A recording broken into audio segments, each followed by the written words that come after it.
গেল মানুষ সবাই মনে মনে চিন্তা করতেছে, কত রোড অ্যাক্সিডেন্ট হয়, মানুষের হাত চলে যায়, মানুষের পা চলে যায়, কিন্তু জিহ্বা তো মানুষের যায় না। সব মানুষের অন্তরে সাড়া দিয়েছে, না জানি এই ব্যক্তি কত বড় অপরাধ করে ফেলেছে, কত বড় অন্যায় করে ফেলেছে, মালিক রব সহ্য করতে পারে নাই, এই জন্য আল্লাহ তাআলা তার জিহ্বাটা নিয়ে গেছেন।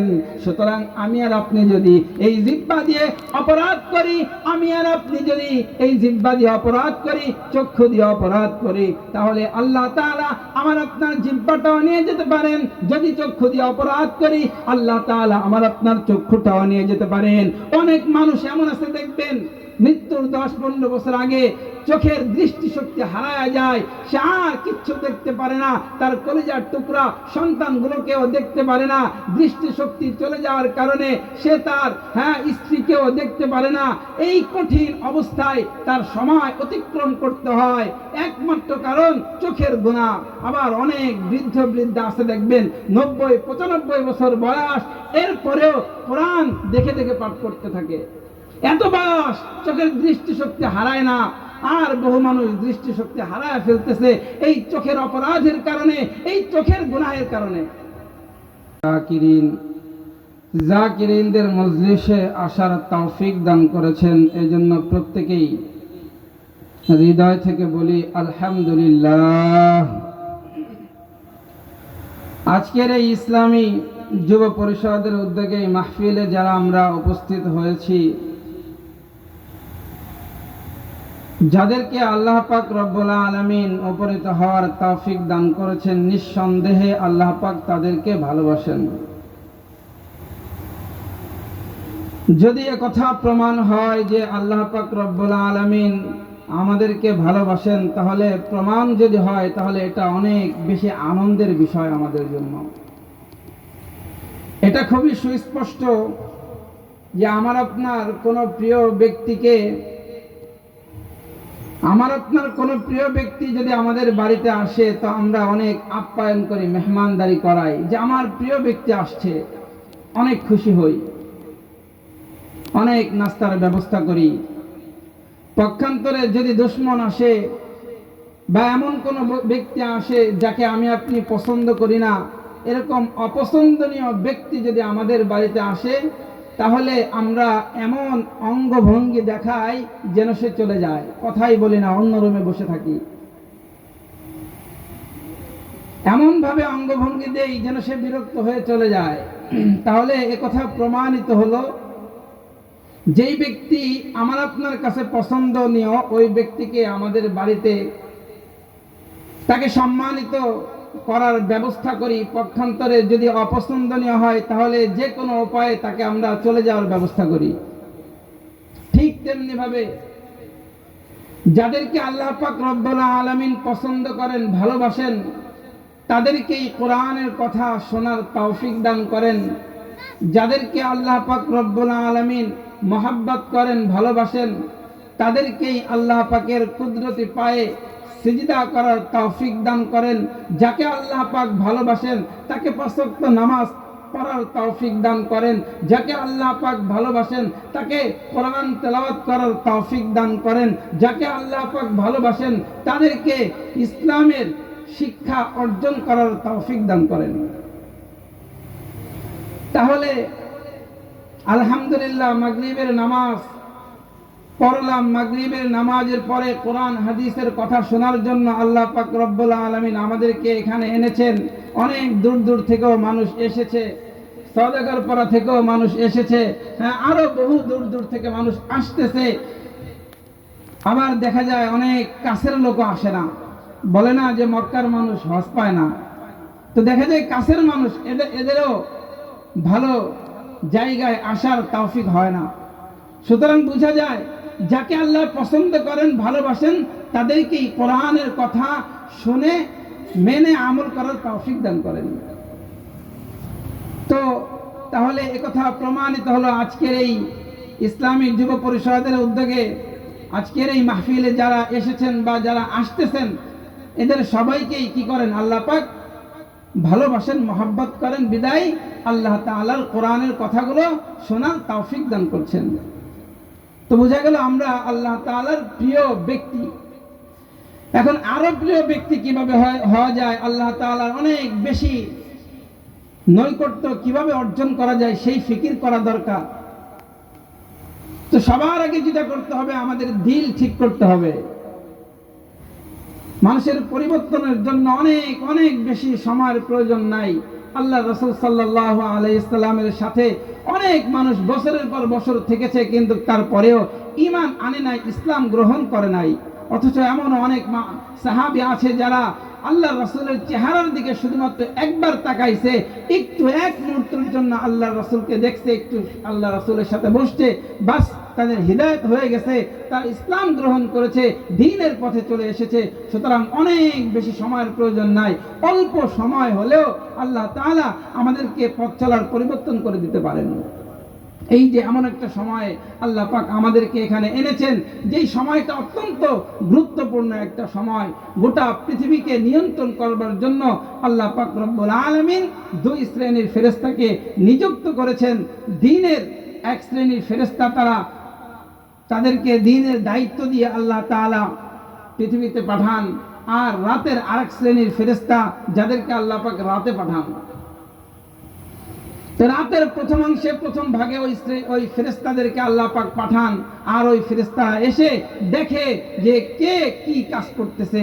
তো এই প্রথম অংশে, রাতের প্রথম ভাগে আমরা কোরআনের কথা শোনার জন্য এখানে উপনীত হয়েছি। তো ফেরেশতারা এসে তারা দেখতেছে যে আজকে এই বেতাগী ইসলামী যুব পরিষদের উদ্যোগে আয়োজিত এই মাহফিলে আল্লাহর কিছু খাস বান্দা তারা কোরআন এবং হাদিসের কথা শুনতেছে। তো ফেরেশতা আমাদেরকে দেখতেছে, কতই না সৌভাগ্যের বিষয়। আবার আগামীকাল ভোরবেলা আল্লাহ তাআলার কাছে গিয়ে এই হালাত, এই অবস্থা ফেরেশতারা আল্লাহর কাছে পেশ করবে যে আল্লাহ, তোমার অমুক অমুক বান্দাদেরকে আমরা কোরআনের কথা শুনতে দেখেছিলাম। কত সৌভাগ্যের বিষয়।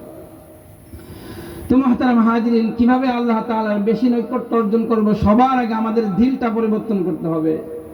দিল যখন পরিবর্তন হয়ে যাবে, তখন সব গুনাহ থেকে আমরা বেঁচে থাকতে পারবো। এই দিল সবার আগে ঠিক করতে হবে। এই জন্যই তো পটিয়ার হযরত বলতেন, মাল দৌলত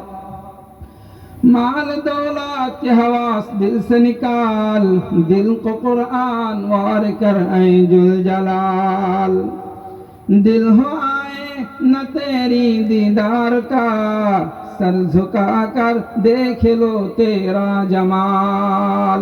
পটিয়ার হযরত তাহাজ্জুদের নামাজ পড়বার পর দুই হাত সম্প্রসারিত করে আল্লাহ তাআলার কাছে তিনি দোয়া করতেন আর বলতেন, আল্লাহ, দুনিয়ার মায়া দ্বারা আমার অন্তরটা ভরা, দুনিয়ার মহাব্বত দ্বারা আমার অন্তরটা ভরা, মানুষের মায়া, সম্পদের মায়া, আয় আল্লাহ, দুনিয়ার সব মায়া আপনি বের করে দেন, আমার হৃদয়টাকে আপনার ওয়াহদাতের আলো দ্বারা, ওয়াহদাতের নূর দ্বারা আলোকিত করে দেন। এভাবে তিনি দোয়া করতেন আর বলতেন, আল্লাহ, আমার হৃদয়টাকে স্বচ্ছ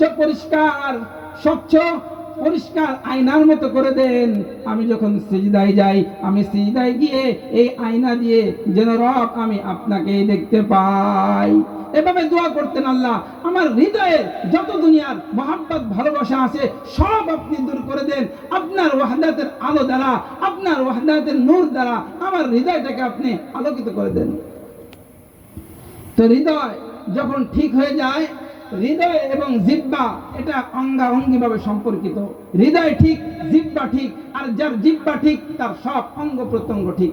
কেননা আল্লাহ রাসূল সাল্লাল্লাহু আলাইহি ওয়াসাল্লাম বলেন, ইযা আসবাহা ইবনু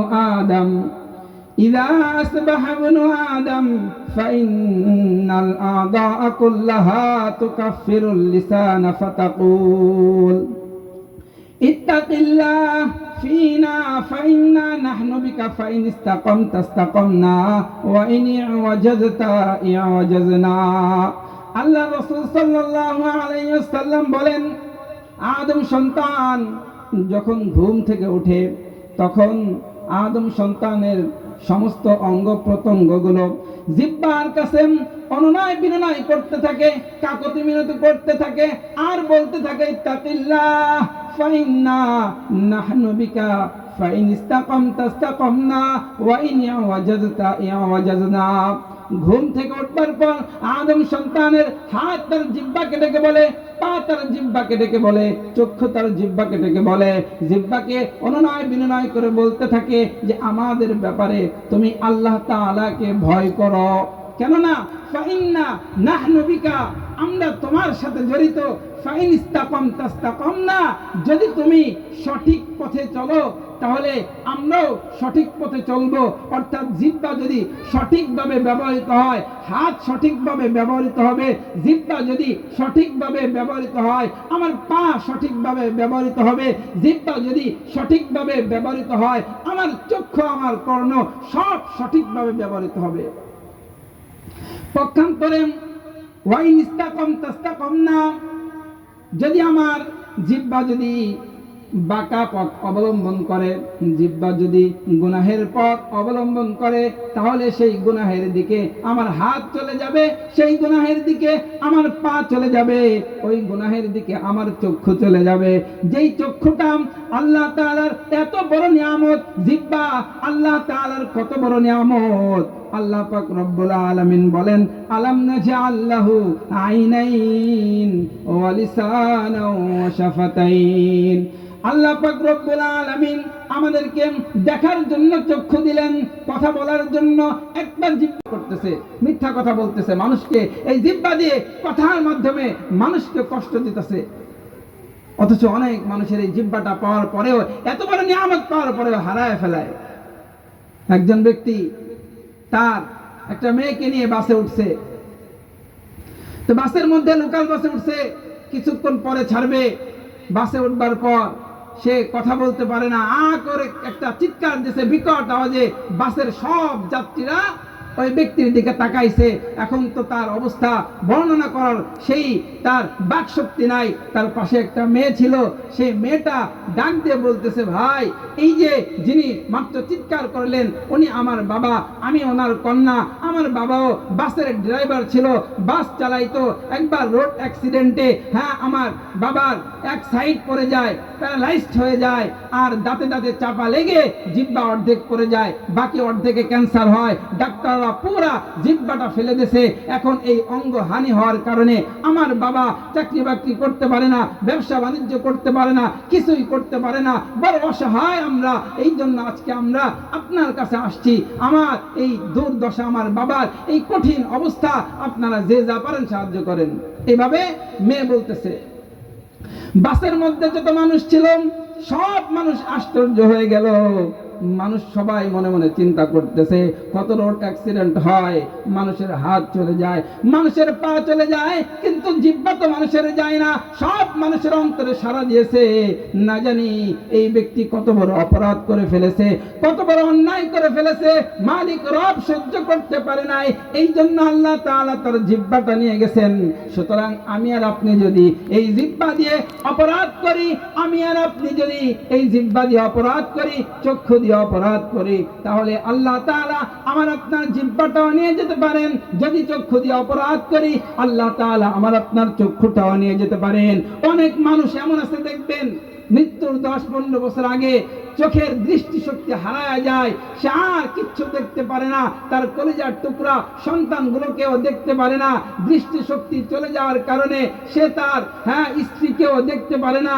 এই কঠিন অবস্থায় তার সময় অতিক্রম করতে হয়, একমাত্র কারণ চোখের গুনাহ। আবার অনেক বৃদ্ধ বৃদ্ধা আছে দেখবেন 90-95 বছর বয়স, এরপরেও কোরআন দেখে দেখে পাঠ করতে থাকে। এত বয়স, চোখের দৃষ্টিশক্তি হারায় না। আর বহু মানুষ দৃষ্টিশক্তি হারায় ফেলতেছে এই চোখের অপরাধের কারণে, এই চোখের গুনাহের কারণে। সুতরাং আমার আপনার চক্ষু, আমার আপনার জিহ্বা, আমার সব অঙ্গ প্রত্যঙ্গ ঠিক রাখতে হবে। আর যদি ঠিক না রাখি, আমার এই অঙ্গ প্রত্যঙ্গগুলো কিয়ামতের ময়দানে আল্লাহ তাআলার কাছে বিচার দিবে যে আমার দ্বারা সে আপনার এই বান্দা অমুক জায়গায় অমুক স্থানে এই গুনাহগুলো করেছে। একটা একটা করে সব গুনাহগুলো কিয়ামতের ময়দানে প্রকাশ করে দিবে। এই জন্য এই অঙ্গকে ঠিক করার জন্য 1 নম্বর কলব, হৃদয়, হৃদয়টাকে ঠিক করব। 2 নম্বর জিহ্বা, হৃদয় এবং জিহ্বা যদি ঠিক হয়ে যায় দেখবেন সব অঙ্গ প্রত্যঙ্গ ঠিক হয়ে যাবে, সঠিকভাবে আমাদের এই অঙ্গ প্রত্যঙ্গগুলো তখন আমরা ব্যবহার করতে পারবো।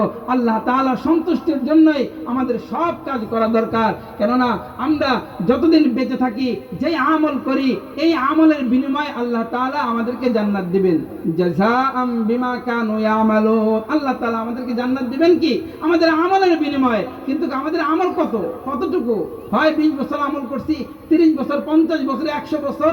100 বছর আমল করলে 100 বছরের বিনিময়ে আল্লাহ তাআলা হয়তো 100 বছর জান্নাত দিবেন। এর চেয়ে বেশি কিভাবে দিবেন? কতটুকু ইবাদত করছি আল্লাহ তাআলা কিভাবে আমাদেরকে জান্নাত দিবেন? অন্য এক আয়াতের মধ্যে বলেন, লিওয়াফিয়াহুম উজুরাহুম ওয়া ইয়াজিদাহুম মিন ফাদলি। আল্লাহ তাআলা বলতেছেন যে বান্দা যে ইবাদত করছে এটা পরিপূর্ণ তাকে বুঝিয়ে দেয়া হবে। আর এরপরে আল্লাহ তাআলার অনুগ্রহ থেকে, ফজল থেকে, আল্লাহ ফজলের ভান্ডার থেকে বান্দাদেরকে আমল বৃদ্ধি করতেই থাকবেন, আমল দিতেই থাকবেন। আল্লাহ তাআলা আমল বান্দার বাড়াইতেই থাকবেন যতক্ষণ পর্যন্ত না সে জান্নাতে যাওয়ার উপযোগী না হয়, ততক্ষণ পর্যন্ত আমল বাড়াইতেই থাকবেন। এখন প্রশ্ন হলো, কার আমল কতটুকু আল্লাহ তাআলা বাড়াবেন? কার আমল কতটুকু বাড়াবেন? আমাদের এই 40, 50, 60 বছর, 100 বছরের এই আমল দিয়ে তো জান্নাতে যাওয়া সম্ভব না। যতটুকু আমল হয় এই আমলের সাথে আল্লাহ তাআলা আরো আমল বাড়াইতে থাকবেন, গুণ দিতেই থাকবেন, বাড়াইতেই থাকবেন। এখন কাকে কতটুকু দিবেন? আল্লাহর নবী বলেন যে যার হৃদয়ে আল্লাহ তাআলার ভালোবাসা যেমন, যার দিলের হালত যেমন, আল্লাহর প্রতি প্রেম যার যেমন, তাকে আল্লাহ তাআলা তত বেশি দিতে থাকবেন। লিওয়াফিয়াহুম উজুরাহুম ওয়া ইয়াজিদাহুম মিন ফাদলি। আল্লাহ তাআলার অনুগ্রহ থেকে আল্লাহ তাআলা বান্দাদেরকে নেক আমল বৃদ্ধি করে এরপরে আল্লাহ তাআলা কি সে জান্নাত দিবেন। কত বড় অনুগ্রহ, কত বড় দয়া! এত দয়া করবার পরেও আমাদের নিজেদের কোনো ফিকির নাই। দিনের পর দিন চলে যাইতেছে, সপ্তাহ পর সপ্তাহ চলে যাইতেছে, বছরের পর বছর চলে যাইতেছে, গুনাহের সাগরের মধ্যে ডুবে আসি।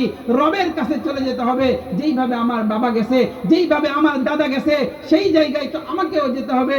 তো সেই জায়গায় কিভাবে ভালো থাকা যায়? দুনিয়াতে তো ক্ষমতা হলে ভালো থাকা যায়, পয়সা হলে ভালো থাকা যায়, কিন্তু কিয়ামতের ময়দানে ক্ষমতার পয়সা দিয়ে ভালো থাকা সম্ভব নয়। মৃত্যুর পরে যদি ভালো থাকতে হয়, আমাদের দরকার ইবাদত, আমাদের দরকার আমল, আমাদের দরকার নেকি। সেই নেকিটা কিভাবে বৃদ্ধি করা যায়? বহু মানুষ সমাজে, হাজারো মানুষ 5 ওয়াক্ত নামাজ পড়ে, কিন্তু বিপদ একটা দেখলেই নামাজ ছেড়ে দেয়, বিপদ দেখলেই নামাজ ছেড়ে যায়, আর নামাজ পড়তে চায় না। হুজুর একটু ঝামেলায় আছি, ঝামেলাটা ঠিক হোক, এরপর আবার নামাজ পড়বো। দেখেন, চিকিৎসা 2 প্রকার। আমাদের শরীরে বাহ্যিকভাবে কোনো সমস্যা দেখা দিলে তা আমরা এই কথা তো কেউ বলি না যে এখন আমার চোখের সমস্যা হচ্ছে, হাতের সমস্যা, এই অসুখ, এই রোগ, সেই রোগগুলো সারুক, এরপরে ডাক্তার কাছে যাব, এই কথা কেউ বলে না। সমস্যা হলেই, রোগ ব্যাধি হলেই তারা চিকিৎসা নিতেছে, অথচ এটা তো বাহ্যিক চিকিৎসা, রুহের একটা চিকিৎসা রয়েছে। এই রুহের যদি কোনো সমস্যা হয়, ইবাদতের প্রতি যদি অনীহা, অনাগ্রহ তৈরি হয়, ইবাদত করতে মনে চায় না, এমন হালত যদি তৈরি হয়, তখনও তার রুহের চিকিৎসা নেওয়া দরকার।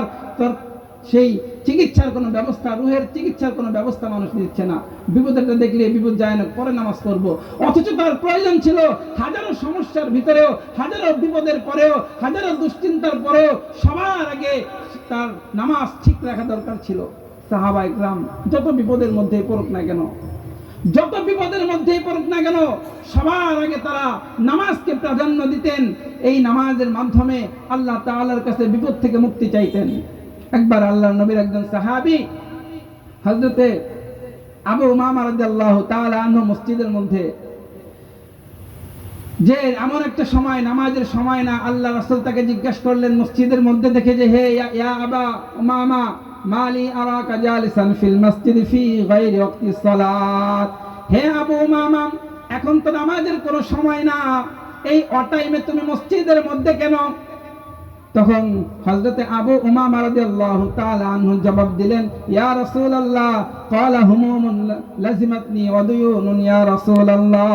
বড় বিপদের মধ্যে, বড় টেনশনের মধ্যে, আমি অভাবগ্রস্ত, আমি ঋণের বোঝা কাঁধে নিয়ে আমি বড় দুশ্চিন্তার মধ্যে সময় অতিক্রম করতেছি, এই জন্য আমি মসজিদের মধ্যে বসা।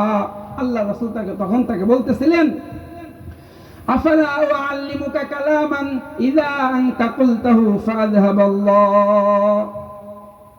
আফালা উআল্লিমুকা কালামান ইযা আনতা কুলতাহু ফাযহাবাল্লাহু আযজা ওয়া জাল্লা হাম্মাকা ওয়া কাযা আনকা দাইনাকা। হে আবু উমামা, আমি কি তোমাকে এমন কোন কথা, এমন কোন বাক্য, এমন কোন কালিমা, এমন কোন দোয়া শিখায়া দিব না, যেই দোয়ার দ্বারা, যেই দোয়া যদি তুমি করো, এই দোয়ার মাধ্যমে আল্লাহ পাক রব্বুল আলামিন তোমার দুশ্চিন্তা, তোমার পেরেশানি, তোমার এই ঋণ সব দূর হওয়ার ব্যবস্থা আল্লাহ পাক করে দিবেন। তখন বললেন, বালা, অবশ্যই ইয়া রাসূলুল্লাহ, এমন কথা, এমন বাক্য, এমন দোয়া আপনি শিখায়া দেন, যেই দোয়া করলে আমার পেরেশানি, আমার এই দুশ্চিন্তা, আমার এই ঋণ সব আল্লাহ তাআলা দূর করে দিবেন। তো তখন আল্লাহ রাসূল সাল্লাল্লাহু আলাইহি ওয়াসাল্লাম বললেন যে ইযা আসবাহতা ওয়া ইযা আমসাইতা, যখন তুমি সকাল করো এবং সন্ধ্যা করো তখন এই দোয়াটা পড়বা। আরবিতে সংক্ষেপে বলে দিচ্ছি, হুজুর চলে এসেছেন। তো আল্লাহ রাসূল এই দোয়াটা বলে দিয়েছিলেন, আল্লাহুম্মা ইন্নী আউযু বিকা মিনাল হাম্মি ওয়াল হাযান ওয়া আউযু বিকা মিনাল আজজি ওয়াল কাসাল ওয়া আউযু বিকা মিনাল জুবনি ওয়াল বুখলি ওয়া আউযু বিকা মিন গালাবাতিদ দাইনি ওয়া কাহরির রিজাল। এই দোয়াটা তো তিনি আল্লাহ রাসূল বলে দেওয়ার পর কিছুদিন এই দোয়াটা পাঠ করলেন। কিছুদিন পাঠ করবার পর তিনি নিজেই হাদিসের মধ্যে এই শব্দ আসছে, ফাযহাবাল্লাহু আযজা ওয়া জাল্লা হাম্মি ওয়া কাযা আন্নি দাইনি। হযরত আবু উমামা রাদিয়াল্লাহু তাআলা আনহু বলতেছিলেন, কিছুদিন এই দোয়াটা পড়লাম, কিছুদিনের মধ্যেই আমার সব পেরেশানি, সব দুঃখ দুর্দশা আল্লাহ তাআলা দূর করে দিলেন এবং ঋণ আদায়ের ব্যবস্থা আমার মাধ্যমে আল্লাহ তাআলা করে দিলেন। তো হুজুর চলে এসেছেন, যারা পারি এই দোয়াটা আমরা পাঠ করব। আল্লাহ পাক রব্বুল আলামিন উক্ত বিষয়গুলো বুঝে আমল করার তৌফিক দান করেন। ওয়া আখিরু দাওয়ানা আলহামদুলিল্লাহি রাব্বিল আলামিন। আসসালামু আলাইকুম।